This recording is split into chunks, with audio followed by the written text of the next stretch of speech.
Well, hello, friends. Welcome to Trending. Today is actually Tuesday, May 16th, but you're probably watching this on Thursday, May 18th, or listening to this Wild. Thursday. I know. It's just a crazy week right here. There's a lot going on. You're about to hit the road. That's right. So I'm going to Chicago. Youngest sister Lauren's getting married to Michael. We're excited for it.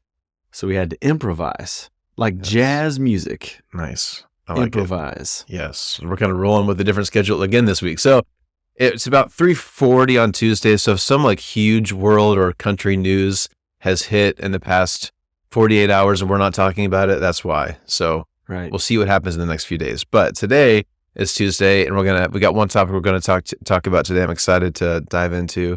So Joe, one of the big things in the entertainment world right now is this whole writer's strike. Right. So I couldn't find out exactly when it started. A couple weeks now. The Writers Guild of America, the kind of group that all of the writers for TV shows and movies are all a part of, they've been on strike. There's kind of a lot that they're asking for. They're asking for kind of some new changes with their salary structure and things like that. There's a lot in there. A lot of it is about streaming. Of course, when streaming hit, that totally changed how TV and movies worked and how people got paid. So a lot of what they're asking for is related to streaming. But what I wanted to talk to you about, Joe, is another big part of it is that these writers are getting more and more concerned about AI. As things like ChatGPT, Google has Bard now, as these are getting smarter and smarter, people just for fun are using them to write scripts and to come up with new ideas, right? And so now it's even getting into the TV script writing world. Right. People are starting to use this AI to write actual scripts.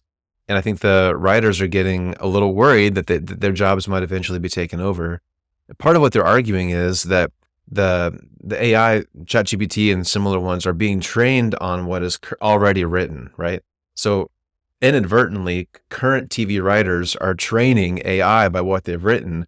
And so they're saying that some of these stuff that's being kind of like a derivative of past work, it's taking over their jobs and they're not getting any royalties for it, right? Okay. Yeah. So it is a tricky thing here. Like, who owns these ideas?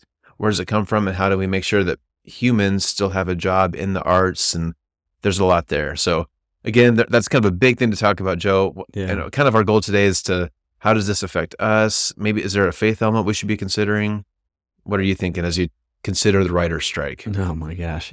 I think so. There's probably a couple angles. I'll say angle number one is I think this gets to the heart at what we do for work and our identity and such, right? Mm-hmm. So I imagine these writers, like your whole life, you were inspired by entertainment. You love going to the movies. Yeah. You love streaming TV shows. And people thought, hey, you're quick-witted. Mm-hmm. You're good at grammar. Yeah. Hashtag grammar. Yes. Right? I mean, and so like maybe there could be a future.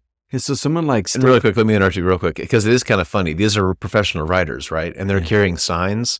Some of their signs are really good. Like they're coming up with really funny things like, meet our demands or I'm going to spoil the end of Succession for you, or like things like that. Like, these are smart people. So anyway, I just thought that was funny. But I mean, you can imagine like you're dialing up your whole life, you're making a wager, putting the chips into the middle of the table, going to school. Yeah. They probably had to endure a summer or two of an internship where they got paid $0, but they made connections, right? Right. And they've watched copious amounts of TV, worked on their craft. Like, this is their moment, their window, and they're running through it. And then all of a sudden, this new change in AI. And I think we're all admitting like this thing is escalating pretty quickly. Yeah. Some people are raising an alarm about it while others are prizing it. And so I think this gets to the heart of how do we work heartily unto the Lord, right? But also not allow our work to be an idol to where we become like subject to it instead of having it, serve us in a greater purpose. And so I just feel for these people because they probably have some serious questions to ask. I think we often think about like the previous conversations around work and like the extinction of work or like recession-proof jobs. Yeah, right. And so I had to think like, as some of these writers were thinking about what are some recession-proof jobs out there. Yeah, like I think entertainment is good solution to that, because even if some industries get soft, people want to go to the movies, either go to the theater or like stream something. So like, this looked like it had a great future, promising future. But then like, what are some jobs out there that are AI-proof jobs? Yeah, right. I mean, no, not a whole lot, because this is beginning to.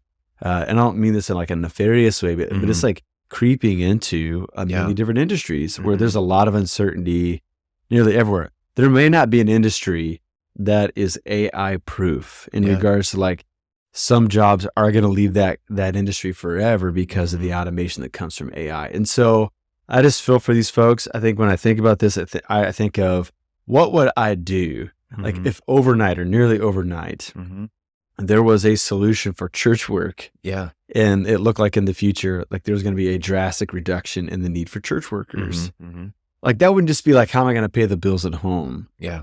But it'd be like a deeper soul searching of like, who am I? Yeah. What's my purpose? And when that's gone, can I renovate my life to where I can have a new passion that at least backfills the passion that I have for my current work, right? And so I do for them. So we can like go in a long hand about how do we like enjoy our work, but not have it become something that has it has a great power over us. Yeah. Because even if recession or AI doesn't intervene in that process, there will be a last day of work for all of us, whether that's something where we're forced to leave the workforce because of health or because of other circumstances, or it's just time to retire. Yeah. We're on the other side of that. Are we going to do we have a spirituality that gives us somehow like a personhood and identity that supersedes the job that we do to make a living? And so I think there's a great conversation that can be had there. But as we were kind of preparing for today, you also talked, like you were listening to a podcast where actually AI is helping the Writers Guild at some level, or could as a writer from the guild, also challenge them at the same time. So maybe you could go into that. So they were talking about like, it's just true. Like you mentioned, like AI is going to continue to take over human jobs, right? So they're making the argument, like if you're whatever profession you are, if AI gets to the point where you no longer have to hire like an accountant, for example, that job could be automated by AI sometime soon. Kind of normal accounting stuff, right? So they were making the argument like, is it okay for me to get rid of my accountant, go all in on AI? But what about me? And this person who was talking was actually a member of the Writers Guild. So he was saying, how can I do that on one hand, but also be upset when it's happening to me in my job, right? Right. So I think that's one thing we're going to have to wrestle with is like, at some point, do we not use AI just because we still value hiring humans? Right. Or where's that line of where it's a tool that we can use, but we don't want to take over jobs like that? It's messy, right? Like that's right. Yeah. I think it's something that we have to deal with as human beings. One of the things that I learned in Arn Frozie's Human Social Context class at Sterling College Human Soc. was the fundamental attribution error, right? So that we're blind to our own blindness. Yeah.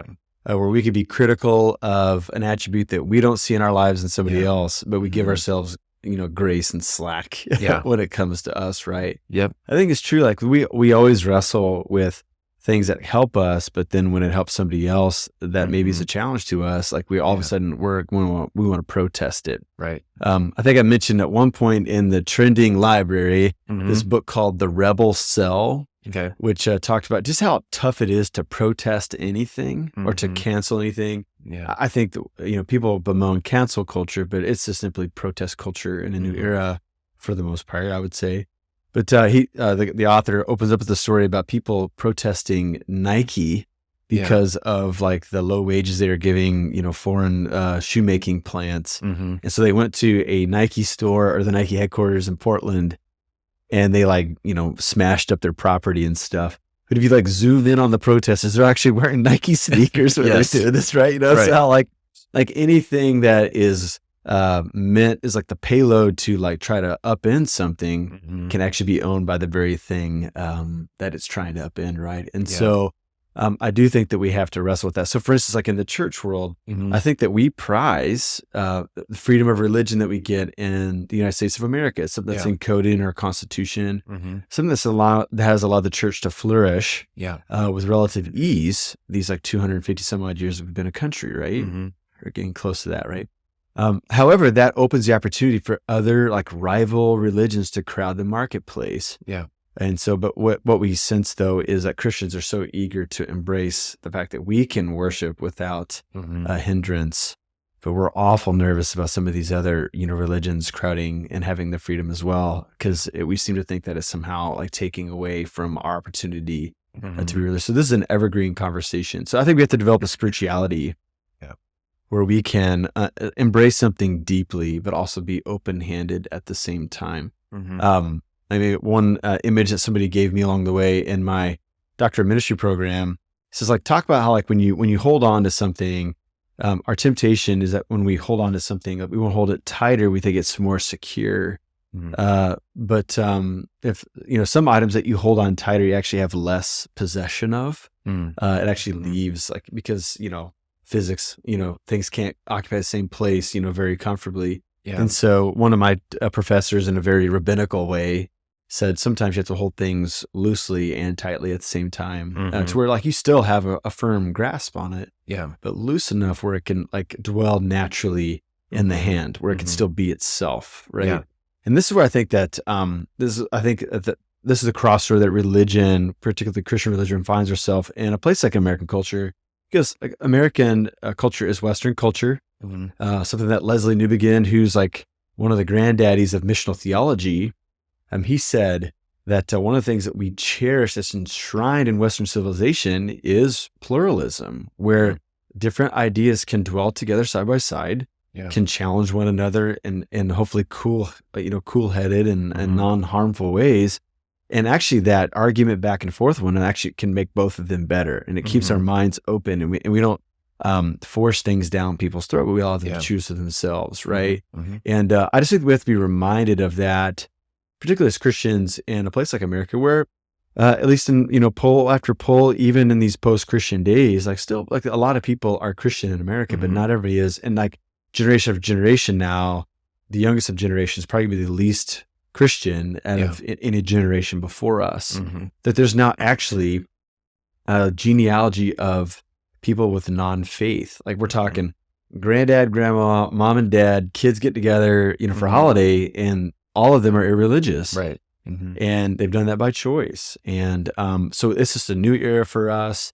And so I think that we have to, like, I think it's almost a parallel universe to what AI is doing to some of these industries, is to say, okay, what are the opportunities? And then what are the challenges? And how can I not minimize the challenges, or kind of whisk away the challenges that are out there? How can I be real about them, and then order my life because of that? I think that's something that we could do in the religious industry as well. Yeah, so that's good. Anyways, that's good. I don't know. We're probably going to go over, but I have one more question I want to ask you. That's fine. So one more thing I read about the whole TV strike and TV writers thing that they were talking about is, right now, AI has advanced very quickly. Like, it's learned a lot very quickly, but there's still a lot of caps to it, right? So it was saying, like, right now, using TV as an example, they said that an AI might, like, if you uploaded all the scripts of all of the CSI catalog, which is a lot. There's probably thousands and thousands of episodes of CSI, right? Right. So they said if you upload that much content, it's possible that an AI could write an episode that would probably maybe rival a human writer at this point, but it would need, like, that much content. Yeah. So, but then the author was saying the downside of that is the writers who write those episodes have had all this experience, right? And often because those are kind of formulaic, they follow a similar pattern, right? But writers need those kind of shows, the experience of that, to write the really creative stuff that AI can't come up with, right? So some of the shows that are just, some of the best TV and film ever written, I think, is right now. Like, it's kind of a golden era of film and TV right now. But this article is making the argument, like, AI will never be able to do that. So we start taking away these jobs, we'll never get this, and the quality of our content will eventually get to where the cap of what AI can make. Does that make sense? Yeah. So one question I have for you.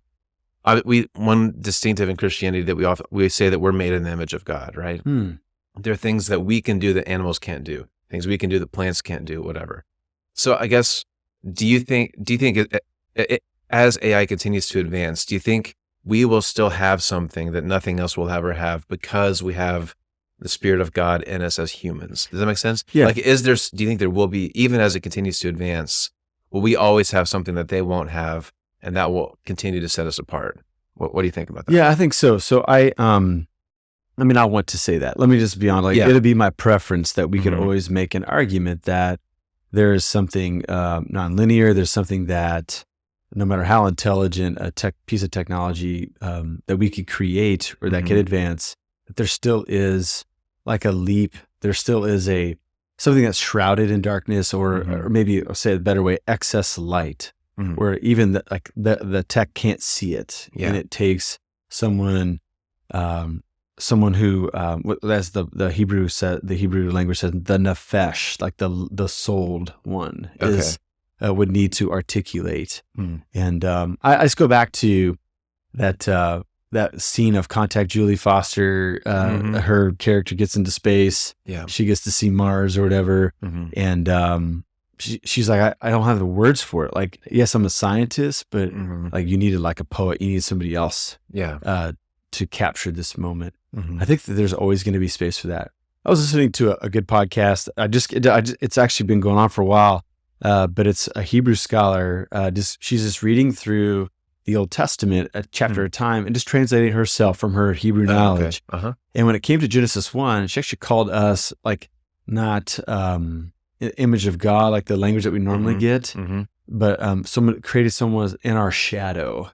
And I thought that was cool. How I think it's a neat little play on words. And I like that idea a whole lot, because as God moves, we tend to correlate as God's people, like just as a shadow moves with a human subject when light is cast upon it. Cool. And there's this different, like there's much to say about getting closer and further from the light, how it changes the shadow. And so I think our human endeavor should always assume that we're going to be the shadow of God, that we're going to be in touch, in connection, in correlation with God.